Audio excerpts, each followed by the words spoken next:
Bienvenue dans cette nouvelle vidéo, bienvenue dans ce nouveau cours, dans cette nouvelle formation qui va parler de communication, notamment la suite de la communication orale en fait. Et on va parler plus spécifiquement aujourd'hui de la gestion du stress.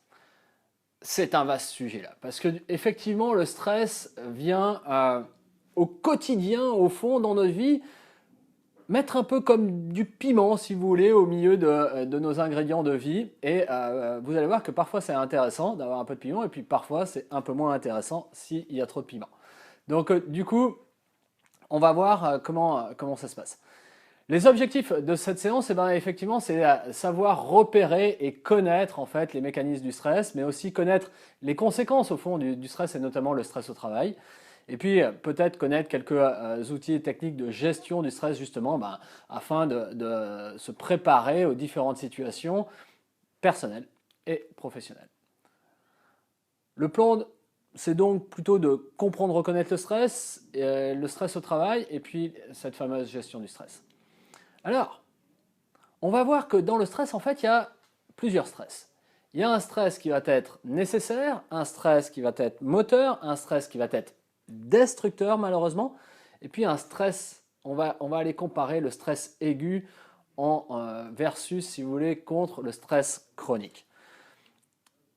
À votre avis, pour vous, c'est quoi le stress?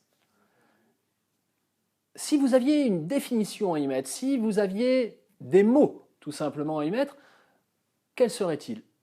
Ça serait quoi pour vous le stress? Je peux vous laisser là peut-être quelques instants, quelques minutes où vous pouvez mettre sur pause dans votre vidéo et écrire pour vous ce qu'est une définition du stress.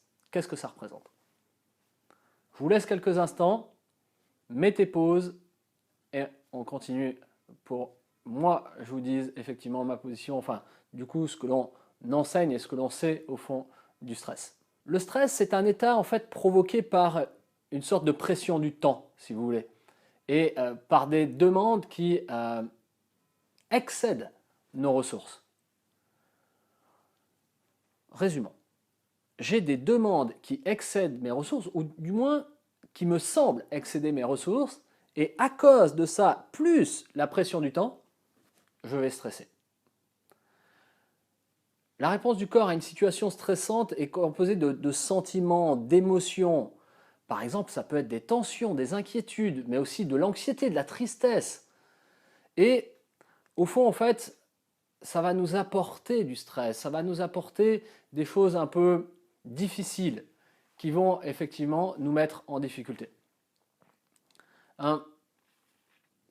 Peut-être qu'on va avoir une réaction à une agression, peut-être que ça va être un ensemble de réponses au fond de notre organisme qui est soumis à certaines pressions ou contraintes de la part de notre environnement, et notamment de notre environnement de travail, mais ça peut être aussi notre environnement familial, bien évidemment. En fait, ces réponses, ça dépend toujours un peu de la perception qu'a l'individu, des pressions qu'il reçoit, bien évidemment.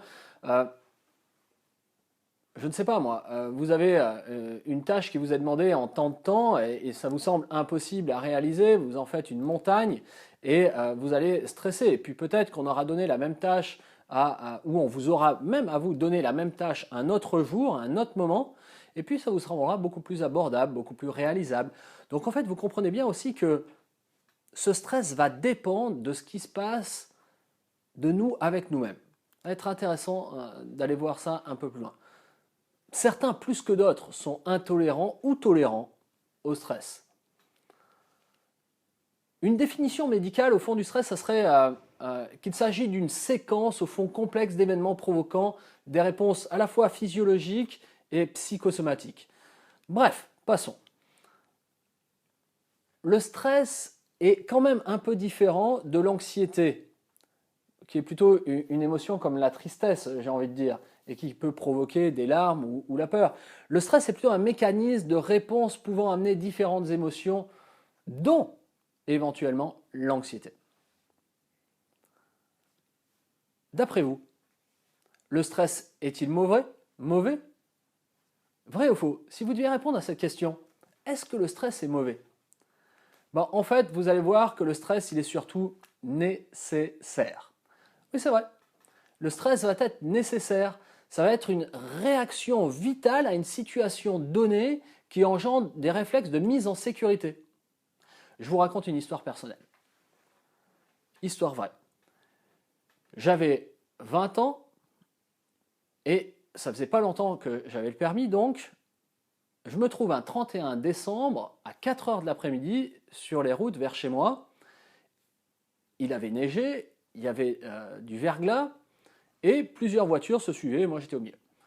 J'ai l'habitude de conduire pas mal à droite et en fait j'étais trop à droite, j'ai chopé une plaque de verglas, la voiture est partie en 180 et j'ai sauté dans un ravin.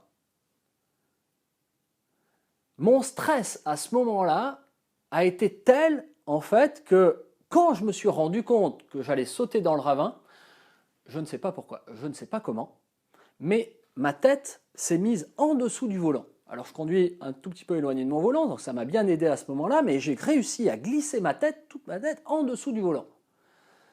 Et la voiture s'est retrouvée complètement écrasée jusqu'au niveau du volant. Donc vous imaginez, si je n'avais pas du coup eu cette tension vraiment très forte d'instinct de survie, je ne serais pas là en face de vous en train de faire cette vidéo. Et c'est ce stress qui m'a au fond sauvé la vie. Donc vous voyez bien que dans certains cas, le stress est nécessaire. C'est des réactions au fond indépendantes de notre volonté qui permettent de faire peut-être un éclair, un pas de côté si une voiture nous frôle ou je ne sais pas, de bondir si peut-être un chien nous attaque, je ne sais pas.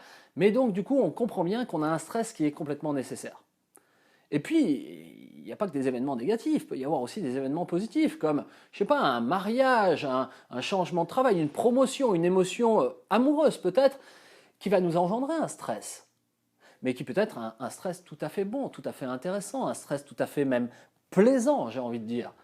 Donc on voit bien que le stress n'est pas forcément quelque chose de toujours négatif. Il va être même parfois moteur. Le stress n'est pas effectivement toujours nuisible dans l'absolu. Au contraire, avec un certain niveau, il peut permettre de stimuler, d'améliorer les performances cognitives et comportementales. Repensez au jour où vous avez le permis. Si vous avez le permis, si vous avez déjà passé le permis, repensez au jour où vous avez passé le permis. Je suis sûr que la plupart d'entre vous, ce jour-là, vous avez stressé. Mais c'est aussi parce que vous avez stressé que vous avez réussi à stimuler et à améliorer vos capacités, à être un peu plus focus, à être un peu plus performant, et donc du coup à avoir votre permis de conduire. Des personnes d'ailleurs aiment cette excitation en fait de stress et la recherche. Quand on est dans la compétition sportive par exemple ou des challenges professionnels, le stress peut être effectivement vécu comme un défi à surmonter. Donc du coup, à ce moment-là, il va être puissant et stimulant. Et il va effectivement stimuler notre système nerveux. Mais attention, parce qu'on a aussi du mauvais stress. Et on va voir des stress de forme aiguë en parallèle d'un stress, on va dire, chronique. Alors le stress aigu, c'est quoi? C'est en fait, suite à un événement traumatisant, un divorce, un accident, quelque chose comme ça, on a une pointe, si vous voulez, amené par un élément extérieur qui est un stress aigu. Le stress chronique, lui, est plutôt un petit stress de tous les jours, d'une exposition, on va dire, prolongée et répétée. Alors quand je dis petit, d'ailleurs, ce n'est pas forcément que petit, quoi. Mais ça va être plutôt prolongé dans une situation qui va se retrouver régulièrement et qui vont effectivement sécréter des hormones de stress. Donc ça peut être un stress chronique. Et puis ça va nous amener à de la fatigue, à de l'épuisement, d'ailleurs à l'épuisement physique, mais aussi l'épuisement moral. Le stress peut être aussi destructeur. C'est souvent le cas dans un syndrome post-traumatique au fond.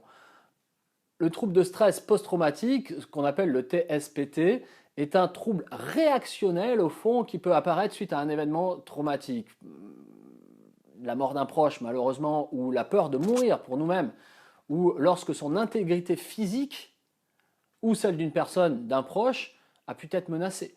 Et donc, du coup, on a un comportement qui va être de forme destructrice.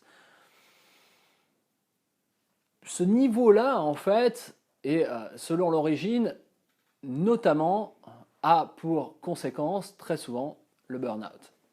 Le syndrome du burn-out qui se caractérise par un état d'épuisement général, de fatigue, mais à la fois physique émotionnel et mental.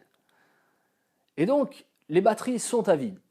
Et le sujet n'est plus capable effectivement de récupérer ou de relativiser ou de reprendre le dessus parce qu'on a eu du stress chronique, du stress chronique, du stress chronique, du stress chronique. Et à un moment donné, on lâche, on tombe en burn-out. Donc du coup, il faut faire attention, comprendre ce que sont les différents niveaux de stress, comprendre qu'il y a des niveaux qui sont intéressants et d'autres qui le sont beaucoup moins. Donc du coup, le stress fait partie de notre vie au quotidien, c'est OK, et aide notre système à demeurer efficace. C'est bon de le prendre en considération. Ensuite, effectivement, il y a des problèmes qui peuvent survenir par rapport à ça, et à nous d'aller trouver les ressources au fond nécessaires qu'on va au mieux gérer ce mauvais stress et utiliser le bon stress.